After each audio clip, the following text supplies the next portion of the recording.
Hello. Good evening or good afternoon, good morning, everyone. This is Sherry Zhao, calling out of from beautiful Toronto right here.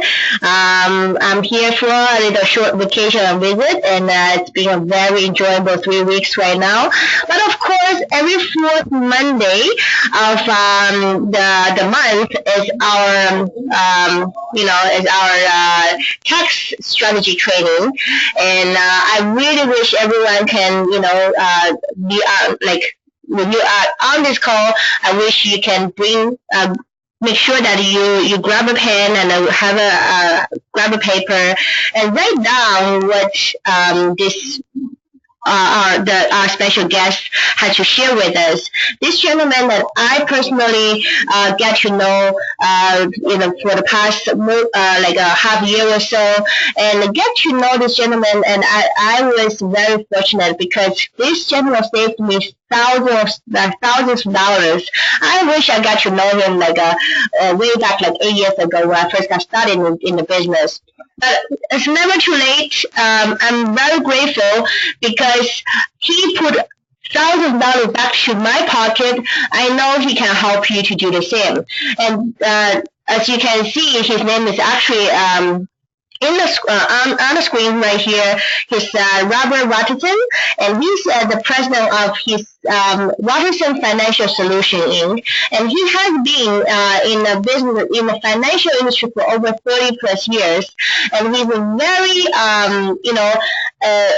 he called himself a forensic accountant because he's really to go to details and to make sure that his client doesn't have to pay too much money to the taxman. Doesn't matter where you are in the world, he actually has that expertise to be there to help you. So especially, of course, he's a Canadian. He's right here in Toronto, and we help thousands of Canadians, and he can also help people in US, maybe some other places. I would like him to share with you a bit more about who he is and why I would love to invite him to show you this training, because I want help put money in your pocket. I want you to save thousands of dollars like what I have done for for this tax year. So Robert, are you there with us? I am here. Excellent. So Robert, the call, absolutely, very loud and clear. The call is all yours. I'd love to learn from you once again. So please go ahead and start. Yeah, thank you very much, Sherry. It was wonderful actually meeting Sherry in person finally after talking for so many months only over the webinars and Skype. We met this week with Sherry being in Toronto. It's been fun. I'm sure Excellent. You've been really busy running around doing an awful lot. Oh yeah, very busy, but it's all good. It's really good. I'm so happy that you saved me so much money. Is it the money or is it the fun? It's the more important. I don't know. The fun of saving money is really great, and you make me feel really great. This trip is totally paid off. And totally tax deductible, whatever isn't paid off, right? Right, yeah. Thank you. All of it's tax deductible no matter what. Yep. So, getting started, we wanted to look at getting the taxman to pay you. Now, this is very possible most places in the world. Just as an introduction, so you know who I am Robert Watterson. I'm federally licensed in Canada and provincially licensed in Ontario, with over 30 years experience in government, corporate, personal finance, and taxation. I'm a forensic accountant by trade. That means that probably for most of you I'm very boring, but I try to make it as easy to understand and as enlightening as I can. After a long time, you kind of get the idea that people don't want to hear about numbers, they want to hear about realities. So we do have, myself and my wife, my wonderful wife Sandy, helps me run our financial company here in Canada and Ontario, where we service, well, we've expanded quite a bit. We service all of North America and as far as Australia and other places now. We've got a lot of partners that we're working with and some fantastic people that we've come across. As always, I want to let you know that there's the disclaimer is that all of the taxes that we're going to be talking about may or may not apply directly or specifically to you. You need to refer to your own personal financial advisor. However, be careful with financial advisors that you make sure that they are understanding the business side, especially of multi-level marketing, because most of them don't or don't want to. But anything that we do, you do have to double check, and proper record keeping is required if you want to make any claims for your business, because we don't want to make a claim and then have Revenue Canada or the IRS reverse it on us. So why are you here? I'm guessing that there's not a lot of people here who like paying taxes, and hopefully a few that feel they're paying too much in taxes. Are you even aware of how much you pay in taxes in Canada, and this applies to the United States as well? Because in addition to taxes, we have fees and licenses. What types of fees and licenses, which are actually taxes, are you paying currently? Could be hunting licenses, fishing licenses, driver's license. Everybody pays for their driver's license, right? Renewing your license plates, even having a tag for your dog, road tolls, airline fees, taxes, and the more costly one, et cetera, et cetera, et cetera. In Canada, they call that HST, GST, and PST. In the U.S., they just call it state and provincial taxes, sometimes just sales tax. So how much exactly are you paying? Well, in Canada, the rates are available. We'll discuss a little bit more about how much you're paying in taxes. One of the things that you can do is just look at your pay stub, and it'll have a few things on there about federal tax and EI or social insurance, that sort of thing. As you can tell, in 1910, for example, the average person in the United States was paying about 5% tax, and what we call Tax Freedom Day, the day that you finally pay the last bit of tax for the year, was in January. Now in the United States, and we're only talking about income tax, none of the et cetera, et cetera, et cetera, or licenses or fees. In 2015, we're looking at a 31% tax average, and April 24th as a date when you would see that the last day that you work for the government and start working for yourself. But every cent you've made up to that point, it belongs to the government. We actually have taxes all across the world, so no matter where you're calling from or where you're listening from, whether it be in Europe or anywhere, even if you're not aware of it, there are taxes. And as you can see, United States falls right in here with 114 days of the year for tax payments. The rest of the time is yours. Canada is way over here on the second page, and you'll notice this hasn't been updated since 2009. That's not because I didn't want it updated. The government's not giving us the information. So 157 days in 2009 was accurate, but 42.6% was also the total, and we're now closer to 47, 48 in Canada. And you can see way down near the bottom places like Israel, Turkey, France, Norway, they all have huge amounts of tax that are extremely high even compared to Canada. So let's look at how this tax thing works. Sorry, are you there?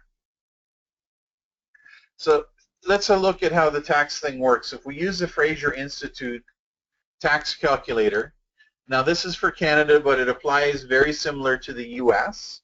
If you have a 50-year-old couple earning $80,000 a year, they're going to be paying, Ontario is the one that's closest to the US.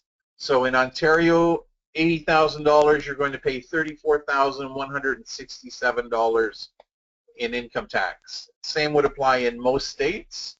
So June 6th would be your tax freedom day, or the first 157 days of the year you work for the government, and then for the next 208 days you work to pay the et cetera, and food and housing and everything else. So it's a little bit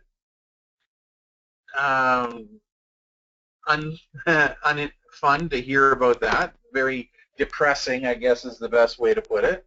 But the better thing is that we can learn how to save taxes, to increase your tax deductions through home-based business. Every North American who works a full-time job and does not have a home-based business is probably overpaying income tax or taxes to the tune of $2,000 to $10,000 every year. Now that's according to Sandy Botkins. Now we're going to hear a little bit more about Sandy Botkins in a couple minutes, but he's also a tax attorney, a CPA, a former IRS general counsel, who's now an author and writes software for saving income tax, so that you can keep your paperwork straight, because without keeping your paperwork straight, your tax savings may go away on you, right? Rich Dad, Poor Dad, of course. Tax laws are not fair. They're written for the rich and by the rich, and if you want to be rich, you need to use the same tax laws the rich use.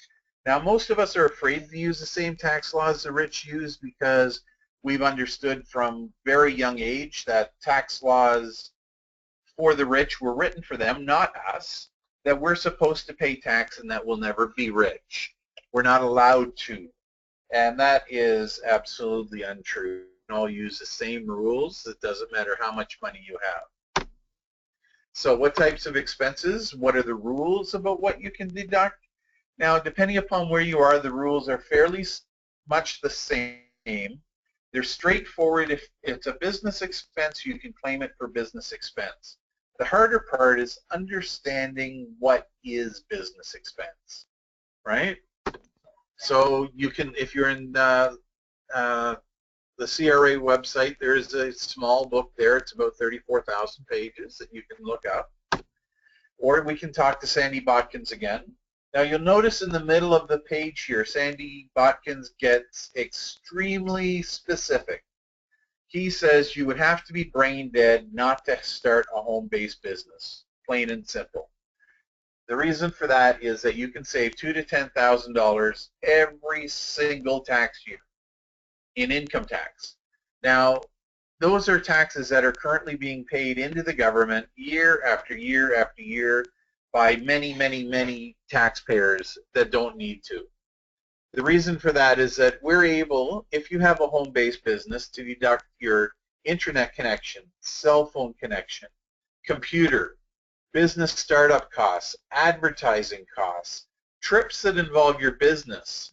Now that's an interesting one, because if you have a business that can sell your product or can distribute your product anywhere in the world and can grow your business anywhere in the world, a trip to anywhere in the world is potentially tax deductible if done correctly.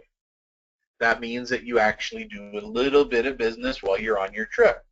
You talk to some people, you go to the same places, and you talk to people while you're having fun. You bring your business card, you get their address and name, that sort of thing.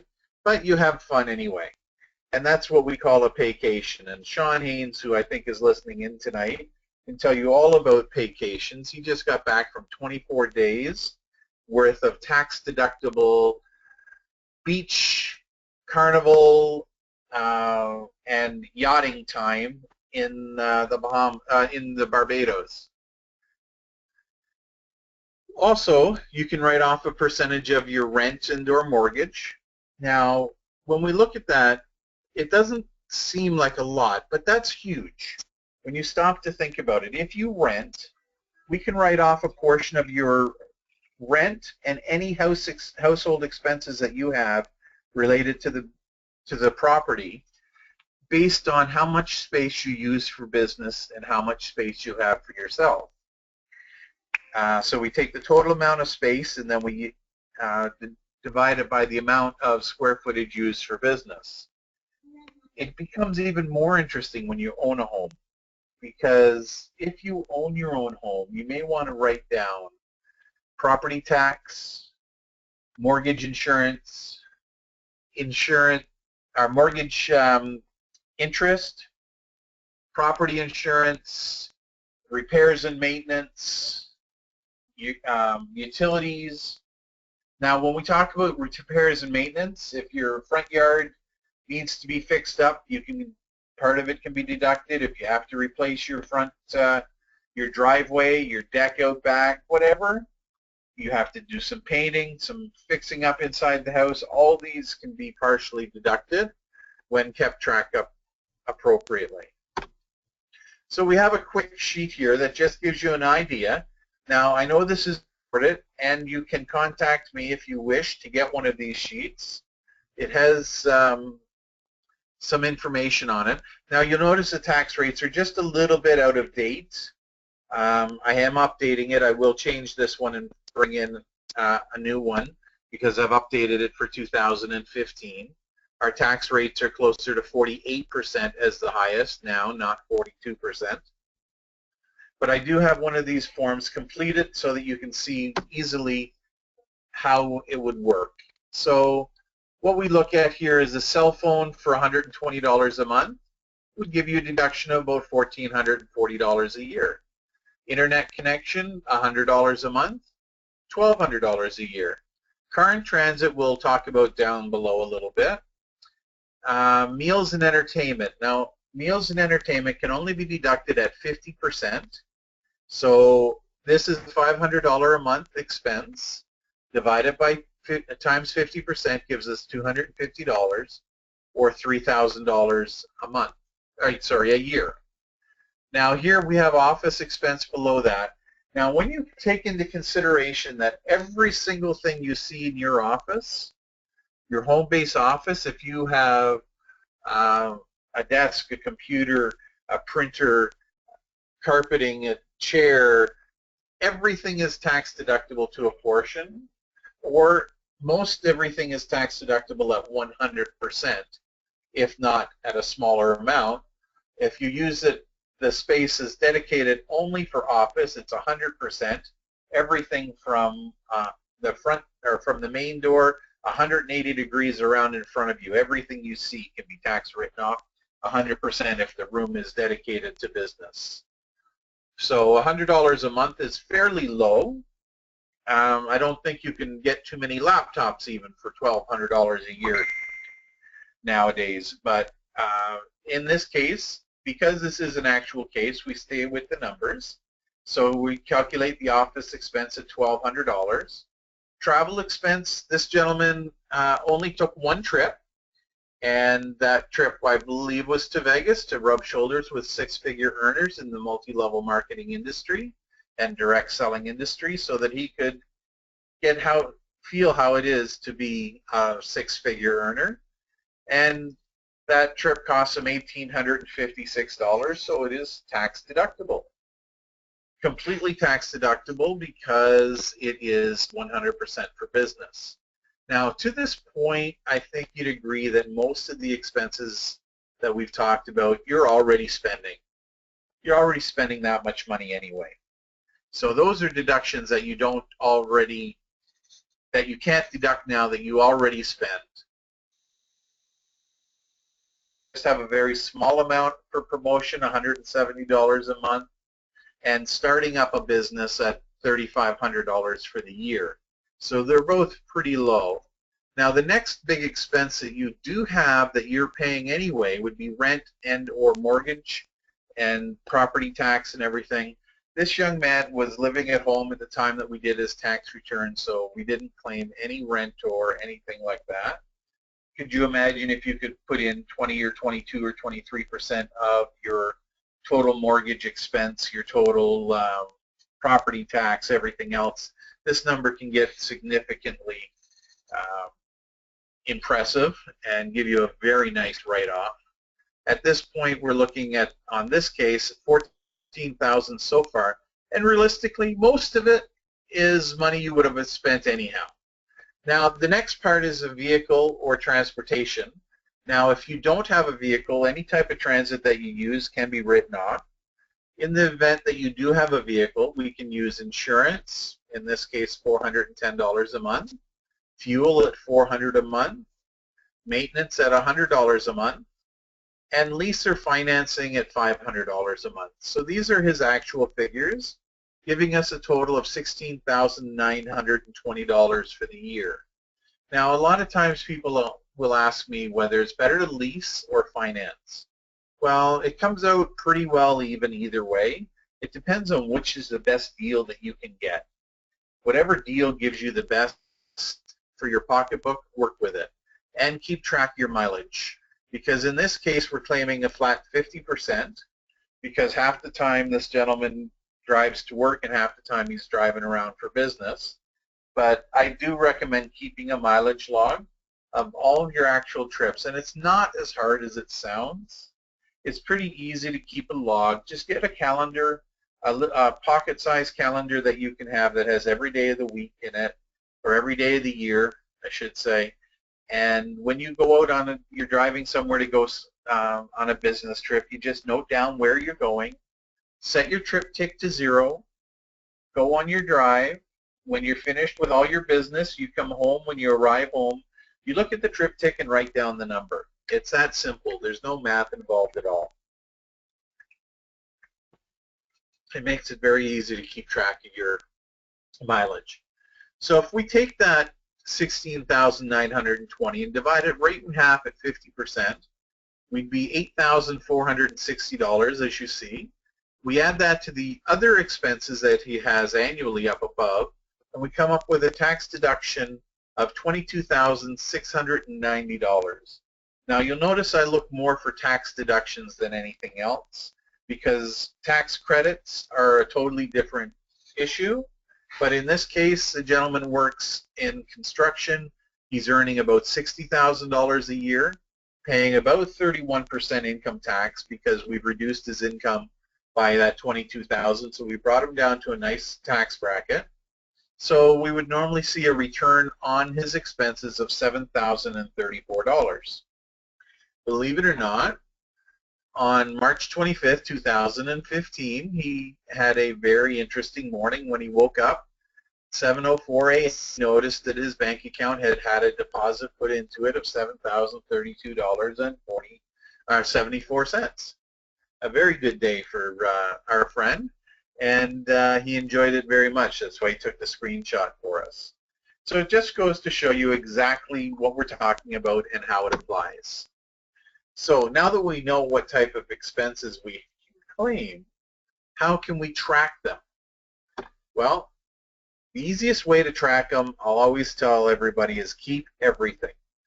By everything, I mean all receipts, all invoices, all bills, absolutely everything.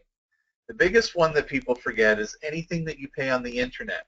Remember, the paper and the ink and that you use out of your printer, and your printer is tax deductible too. They're all tax deductible. So when you pay a bill on the internet, hit print, print that little receipt, and you will be able to deduct the whatever that bill was, assuming that it is tax deductible. Be detailed. Make some notes on your paperwork so that you can keep track of exactly what it was, so that when Revenue Canada goes to look at it, you can actually see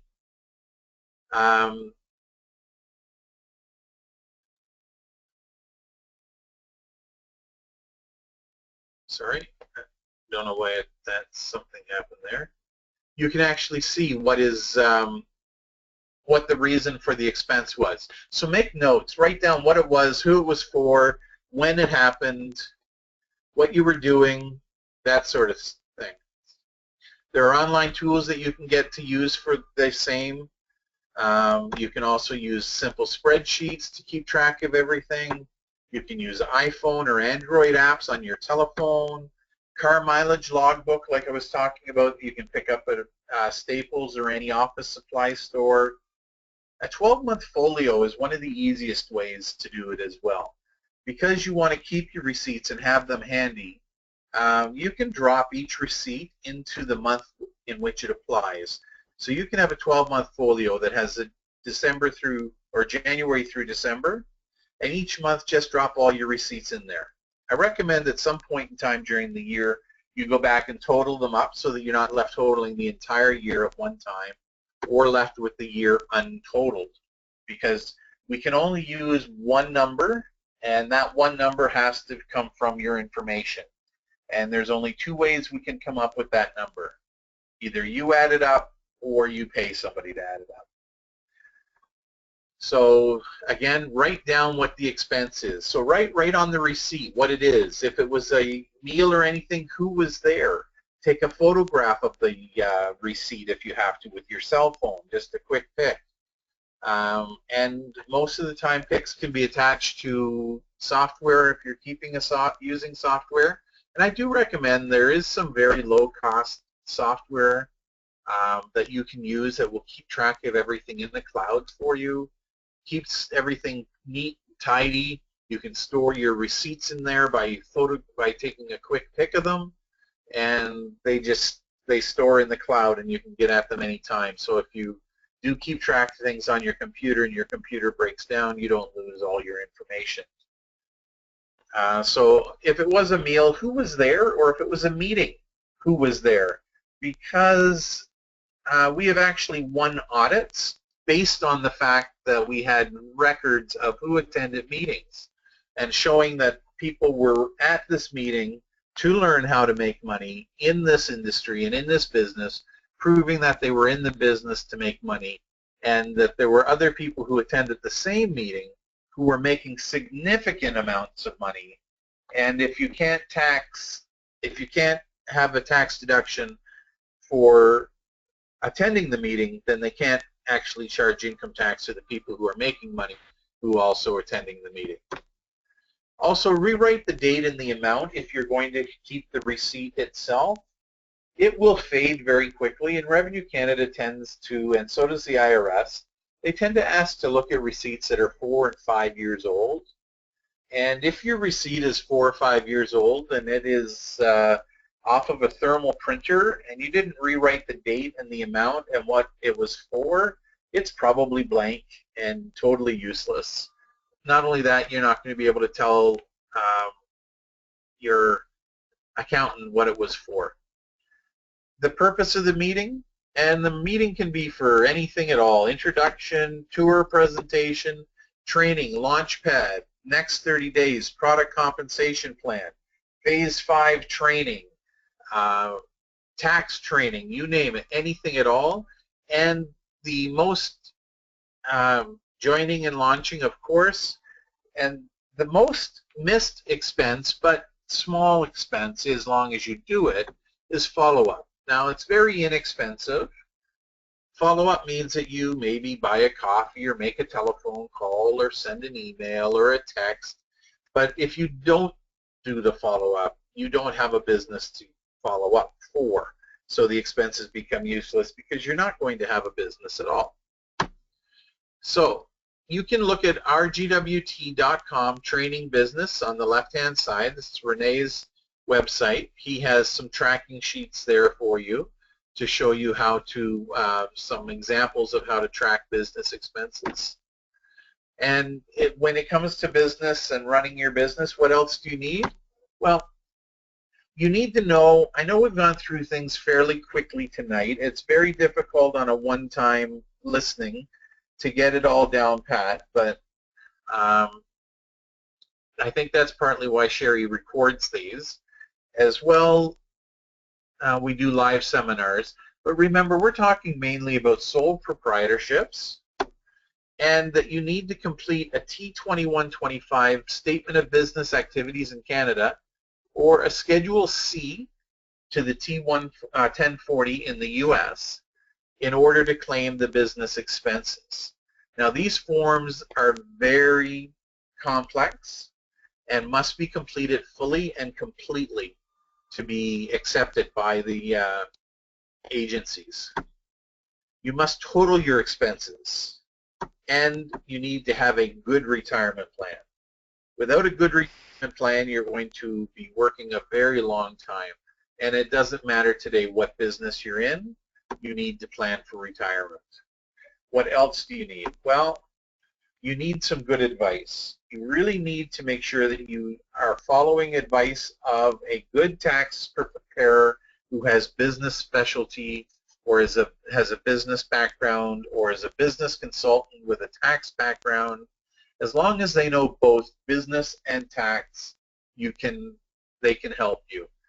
If they look at your paperwork, if you go in to see a tax accountant to do your tax return, and he looks at your home-based business, or she does, and says, you know what, you really don't get to deduct it because you didn't make enough money, or you didn't have a big enough business, it's a home-based business, you have to make a profit. There's a million excuses tax preparers give for not preparing a home-based business forms. That's because they don't want to be bothered completing these forms. I'm convinced that's it. Either that or they don't correctly understand the tax law. Because if you earn even $20 in business and you don't claim it, you are in violation of IRS and CRA regulations. You must claim all income from business or otherwise, whether you make a profit or not. So as far as retiring goes, did you want to retire or work tire? It's not about how much you get to earn, or sorry, it's not how much you earn, it's how much you get to keep that counts. So let's look at retiring for a minute. And how much money will you need each month? Will you be able to retire on $1,000 a month? If you do, if you can do it, you must have no mortgage, no payments, never have had any kids, and you're not there terribly fond of eating or entertainment. As we know, we just saw a little while ago, eating and entertainment can, just from the part that you do outside, could run $500 a month. Will you need $2,000 a month to survive? Or is it more like $5,000 a month? Now, if you're thinking, yeah, $5,000 is more along the amount of money that I need to live on, don't forget you have to pay income tax on that. And based on today's income tax, you're looking in around $3,400 to $3,700 in your pocket that you can actually spend. Again, it's not how much you earn, it's how much you can keep. So Forbes decided to check that out and see exactly how many middle-class Americans thought that they could retire. Or actually, how many thought they could never retire. And from the magazine, they found that 52% of American middle-class people thought that they would work until the day they die. There's no way they're going to be able to retire. They have to work until the day they die. At 52%. Well, that's a pretty ominous number, especially when you consider the fact that it's absolutely wrong. 83% is the correct number.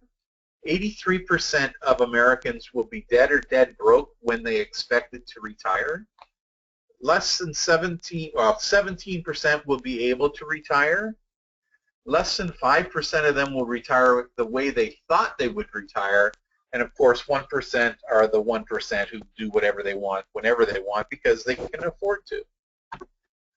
So this is an understanding for you, a bit of a wake-up call for you to understand exactly why it is so hard to retire. If you want that $500 a month income, you need to have $1.2 million saved at 5% per year return to be able to have $5,000 per month. If you needed $10,000 a month, you're looking at $2.4 million saved at 5%. Now, one major problem is getting the 5% to start with. But if you have the 5%, where are you going to get the $2.4 million? It's not easy. But if you look at it from the other side, if you had a $10,000 monthly residual income, that's the equivalent of having $2.4 million in the bank, earning 5%. Congratulations, you're a multimillionaire. So where is the money going to come from when you do retire? From Canada Pension Plan or Old Age Security? from your RRSP, which becomes your RIF or your minimum withdrawal plan, your corporate plan, individual retirement plan or GMWP, which is an insurance program, or are you going to be in the work-tirement group? Walmart greeter or working at McDonald's. Would you like fries with that? The other option you have is to set up a strategic retirement plan that you control. So in the interim, before we get to setting up your retirement plan, how is your current retirement plan going? Did you account for income tax in your retirement? How about mortgage, utilities, travel, medical expenses, car, helping your children, etc.? All of these are expenses that have to be budgeted for. So knowing that and knowing that the income is not readily available because of the government paying out a roughly $900, which is going to give you less than $2,000 a month for a couple, and your RRSP, even if you saved $105 or $186,000, will still give you less than $950 a month. Maybe we need to look at a business that will save you $2,000 to $10,000 each and every year in income tax while you build it, as well as set yourself up with your own strategic retirement plan, which you make contributions to, and the returns can fully fund your retirement. The returns will set you up for retirement for life. Seize the moments. That's why global wealth trade is the freedom business. It's proven, it's lucrative, and it does create its own retirement plan when you work the system. How to contact us if you're not quite sure on anything that we talked about, or if you have any questions, you can always contact us or call me or Facebook me at Robert Watterson or at Watterson Financial Solutions, or email at rwatterson@rogers.com. I'm more than happy to take any calls, conversations, discussions. I'm very happy to talk with most people or with anybody, anytime. And I'm not sure if Sherry, if you're still there, if I went too fast tonight for you. Do we have any questions or anything? What amazing, amazing training again, like always. Thank you so much, Robert. Of course, I'm here. Can you hear me well? Oh, yes, I can hear you. Okay, perfect. I wasn't sure if Easy was getting you busy or not. No, I just mute myself, of course, while doing your training, and my baby like to join the training all the time. So, okay, great. I know we have some questions coming in, and I'll give people some time to put in their questions. In the meantime, I do have some questions for you before people put in their questions. So, okay, let me put my earpiece on. Can you still hear me? I can hear you. Okay. Hello? Hi. Huh. Are you there? Yeah, I'm here. I can hear you. I just tried to, but somehow it doesn't work. So, anyways, I have some questions for you. So basically, I have a situation that my friend, her husband is a six-figure income earner as an engineer, and herself is a stay-home mom. And I talked to her about the tax saving, and I talked to her about, they need to do something to start save some money from revenue. And she said yes, that they understand, but they're not too open to the home-based business. But regardless, I'd like to ask if the husband has a full-time job and the wife take on the part-time business, and such as global wealth trade, and can they save money like what you just described? Absolutely.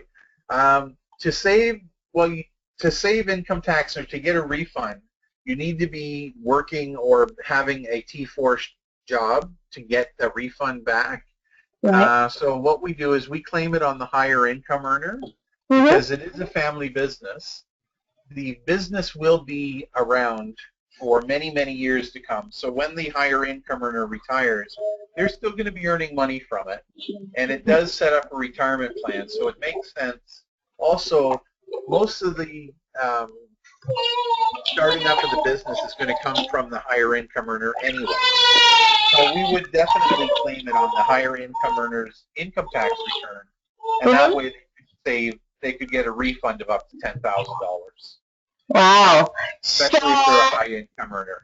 very high income. We talk about somewhere between 100 to 150K. I don't know exactly how much, but I know they have been a six-figure income owner for quite a long time, but very working really hard.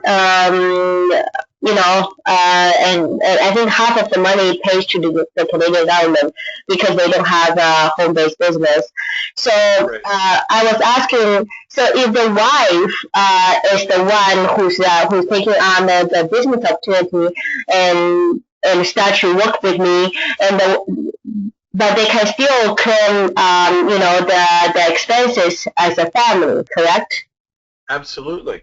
Okay. And the higher income earner can claim it all. In fact, you can put the business in the higher income earner's name. But It if the doesn't matter high who if actually is working. right, right. But the thing is, what about the high income earner doesn't want to have home-based business? It's the wife who wants to start this business. Right. So she can start the business in her name or in his, Mm-hmm. and he will be able to save the taxes. So on even income tax. even she start in her own name, she can still help the family to save income taxes. Correct? It's a family business, and especially in most states and provinces, Mm-hmm. anything done in the home is jointly owned. Okay, that's great. And of course, we know when we first start a business, there are like some. We know most of the time in the first year or 2 years, they are not going to making really a lot of money. Most of the residual income or the commission will come in the third, fourth, fifth year. So how many years can a net loss in a business carry forward? Depending upon how the business is growing, there is no real limit as to how many years it can carry. You can easily carry for 4 to 5 years without question. Uh-huh. And even if you do have questions, we already have the answers for any questions that they may have. Okay. But it's 3 to 5 years is absolutely normal to lose money in business before you start to see a good turnaround in income. Mm-hmm. With this business especially, when we say lose money, of course what we mean is writing off expenses you already would have been spending anyway. So you're not technically losing money, but you are gaining tax deductions. Right. So we're going to allow you to write off things that you wouldn't normally be able to write off. But that's okay, because as this business grows, your income is going to grow. And as your own personal business grows, it's going to grow even better. And you're going to end up paying income tax one day. Mm-hmm. And if you're making $15,000 or $20,000 a month residual income, Mm-hmm. or more, like Renee, or $100,000 a month income, Mm-hmm. you have to pay income tax now. Right. Oh well. Yeah. You make $100,000 a month, you're going to pay some tax. Yeah. It's one of those things where, you know what, if you're going to give me $100,000, I'll pay tax. What the heck? Why not? Right. Exactly. But we still try to save as much as we can. Right. We want to pay tax, but we want to pay the smallest amount legitimate if possible. Yes, absolutely. Legitimate is a key here too. I appreciate that you actually helped me save so much money from the Canadian government due to my complication in the taxes, because the income I'm making with this business. So this is really great. I have someone actually sending some questions right here. Let me see. We should still keep everything about meeting prospects and meetings and tours, even if we haven't made any money yet from our business yet. Absolutely. Mm-hmm. Because you're not going to make any money in your business until you go to meetings, until you've had tours, until you've given tours, until you've learned all of that. You're not going to make any money. Right. So, yeah, until you start making money, you can still write those off. Right. You have to. Because Yeah. it takes a lot of work to build a business to the point where it returns money. Yes. Now, you can imagine if you weren't working this type of business, let's say you were working with a brick and mortar type of business, where it costs you $500,000 to set up your company. It's going to take you a long time before you make some money. And that's quite normal in business. In fact, I help small businesses set up every day, and they know they're not going to make money. And these are large expenses that they're going to have to write off. And they fall under the exact same rules as we do. Right? Yeah. They're going to have losses for years until they get their enough income and business growing. So yeah, you can write it off. It has to be done. The only way to grow is to spend. The old saying, you can't make money without spending money. Which I love it. So I have another question for you. So our business is in 90 some countries right now. It's pretty much worldwide. So when we travel to different places, half for our half for pleasure and half for business. And can we write that trip off? Absolutely. The only way, or the only thing you need to do to be able to write off a trip is to actually make it a business trip. Mm-hmm. And the way to make it a business trip is to talk to a few people, take some lookbooks or posh books and business cards with you, talk to some people, Mm-hmm. do a tour or two if you can, Mm-hmm. because you do want to grow your business. I'm Mm-hmm. hoping that if you're doing this type of business and you're traveling, you're loving it anyway. So Mm-hmm. you're only going to talk about what you love. Yeah. Keep track of some of the people that you talk to. Mm-hmm. Keep their and their email addresses. That's all you need. You don't need their home address and everything. You just need their email address. Mm-hmm. And contact them afterwards. Mm-hmm. You never know. There was one young lady who went on vacation and just a few months after starting the business and met a lady from Germany in Mexico, and this girl from she's from the Philippines, was living in Canada, met a lady in Mexico from Germany, and now she has a huge business all throughout Europe. Her business has expanded so much all throughout Europe. It's just Mm-hmm. crazy how it works. Mm-hmm. And of course, that business trip was tax deductible. Mm-hmm. Okay, that's you know great. what I'm talking about. Yeah, absolutely. Yeah. Yeah, absolutely, yes. So trips, we talk about. So when we talk about the flight and what else? Flight, hotel, and food. Tax deductible, correct? Anything that from the time you leave your door till the time you get back to your door. So Oh, meal, transportation, taxis, parking if you pay for parking at the airport, right. Everything. That's great. Shuttle if you need the shuttle from to somewhere. Right. Even when you go on an excursion or go somewhere, you're going to meet people on that excursion. So Mm-hmm. of course, it's tax deductible as well. Nice. Even your own fun. Mm-hmm. Like I heard a rumor that Sean did a round the island yacht trip. Mm-hmm. Well, that would be tax deductible as well. Wow. So you name it, you can write it off because you're going to do business during that time. Right, right. Okay, that's great. So, okay, I think that's pretty much most of the question that I have. I do have Nicola Taro. I'd like to contact you directly. She's from New Zealand, and she'd like to speak with you, after. So, Nicola, maybe you can, friend Robert on Facebook and make sure that, message